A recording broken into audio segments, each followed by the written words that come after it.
Thank you, Vikram, for a very lucid presentation on what the electric vehicle initiative in India is all about. Thanks to all the other panelists as well. We are at the end of all the presentations, and taking into account the time that was allotted for this session, I think we are about 15 minutes over time, because actually we had started 45 minutes beyond the stipulated time. So if there are any comments or views or questions to any of the panelists or any of the presentations from any of you present here, maybe a question or two might be in order. If anybody has any. Request, sir.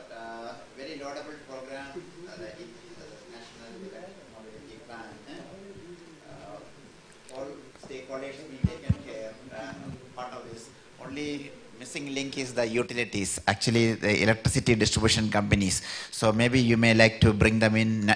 The Smart Grid Forum can facilitate that. So we look forward to that part. Yeah, Another thing. Comment is well taken, yeah. Thank you, sir. If you have seen the NL presentation, they just said 4 million electric vehicles. The maximum capacity is 24,000 megawatt because of the concurrent charging nature of people.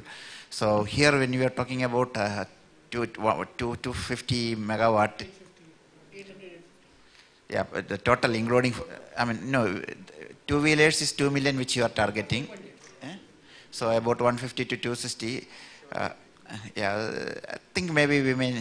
Yeah, maybe what you are pointing out is the arithmetic doesn't match up. Yeah, matches. But actually, what they are meaning in Italy is all 4 million four-wheeler electric, pure electric vehicles, whereas here out of our 6 to 7 million vehicles that we are envisaging, 4.5 million is two-wheelers, and which is a very small battery, and the charge is not that much.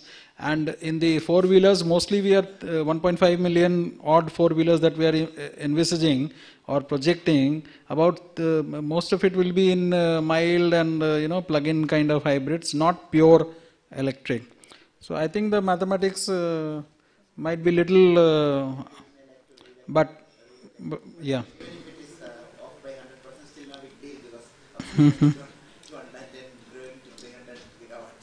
Yeah.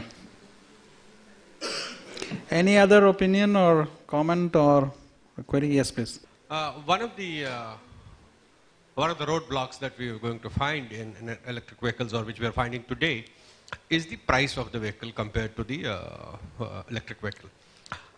We did hear the word hybrid here, but I'm not very certain whether we have explored the hybrid vehicle in terms of fossil fuel start and electric run. And electric run and fossil fuel takeover. I had an opportunity of seeing some of these vehicles very recently, and they work very fantastic. You don't have any problems on where do I charge, because they get charged by themselves in case of an emergency. You don't have problem of the price, because these are hardly about 10% more expensive than a pure electrical vehicle. And it doesn't replace the fossil fuel, but it gives you a saving of something like 25% on your fuel. That could perhaps be an intermittent step for an economy like India, where going for a very big jump in the price might take us time, but in the meantime we could go for that. That's exactly what we said. That's exactly what we said. Yeah. That phasing the demand scheme in a manner that promotes hybrids and lower range BEVs. So that's exactly what we're doing. I know, but are we making the country aware that the price difference is less than 10%? No, I don't think those figures are fully. No, because yesterday I drove one such car at an exhibition. I drove one such car. We have. It was 200,000 versus 225,000 of that currency. No, so I believe me. Very small difference. The price points we are getting is from the industry, from the people who make it. And some of these products in India, for example, don't exist, and we have still estimates of the products that are going to come in. We know what the difference is, and its difference is much substantially more than what you make it out to be, but definitely much less than BEVs. Yeah. What we're saying is, yes, we will have to subvent to some extent to support, to bridge that gap so that it become acceptable, and also undertake like you rightly said, consumer awareness. Another thing on this, I saw in your very nice presentation, one of the things which you are saying we will require as an investment is a huge manufacturing infrastructure. Now, let's perhaps learn from those economies who have also, who do not have manufacturing capabilities. We may have capabilities, but we don't have perhaps the investment to do that. In order to save the environment, in order to save that diesel and petrol, why don't we recommend to the government to take the tax off imported vehicles, and we don't have to set up a huge manufacturing which will take us 30 years and may never happen?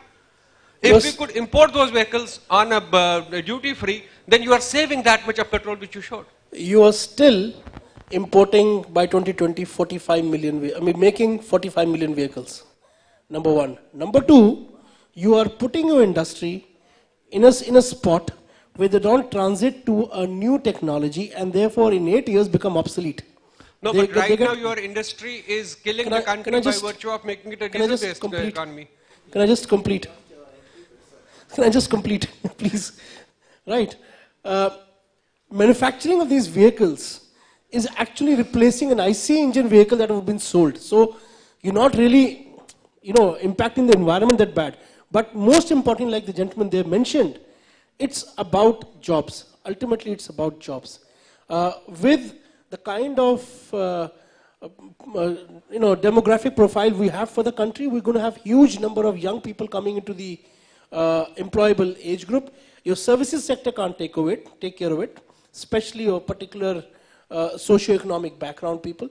Agriculture is, already super saturated. So are we saying that the only way we can employ our people is to have them manufacture diesel vehicles? No, who said diesel?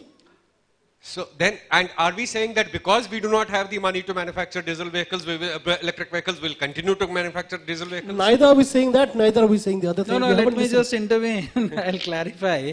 See, in the automotive mission plan itself, even at that time, electric vehicle was not in the vision. But even for the IC vehicles, the kind of strategy that India adopted was to encourage investment-led model, not an import model or a custom duty based model. So what we put in place was to have more and more localized, indigenized, Indian based manufacturing. And that is how, based on the investment route, so many of all the 15, 16 leading global OEMs are now in India. They have set up shop.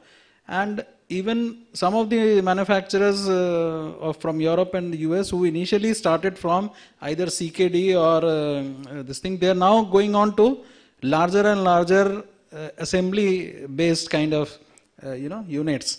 So we would like to see that the new initiative also does not leave India in terms of capacity building. The capacity building for manufacturing within India and also doing R&D, etc., should be encouraged, and that is a noble objective that we are aiming at. Perhaps your point is well taken, that in the short span, maybe in the first 2, 3 years or 4 years, to encourage more and more people to adopt, if there is no product in India, perhaps that product can be imported from abroad on a lower duty base. If we have, let's say, 100,000 vehicles thrown into the market, the economy, the industry will be forced to manufacture. Actually, yeah. There's a point in that. Any other view?